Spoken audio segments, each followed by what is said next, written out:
Жалпы біз бүгін сол қаракесектер қауымын іздеп шықтық. Қаракесектер қауымының шеті жаңа мен білсем төбенің нардағы жаңа төбенің аты қалай еді?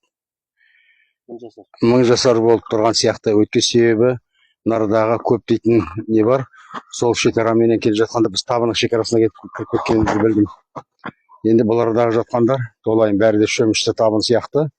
Енді мына құлпытасты оқиын. Бұл енді шөмішілі табын дейді. Шөмішілі табын ұруы, оның ішінде Нұркеш Жолан дегеннің баласы екен. Жолан дегеннің баласы Құлман. Нұркеш деген, значит, Нұрке деген бір тайпаға шыққан адам болып тұр. Бар ма Нұрке тайпасы, онда сол тайпаға шыққан адам болып тұр.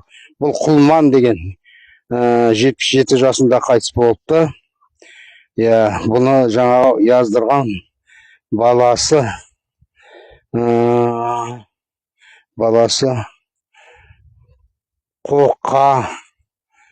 Қоқалы дей ма, Қоқан ба сондай жаздырған баласы. Мына осы кісінің баласы. Бұл 1865 жылы офат болған сияқты бұл кісі.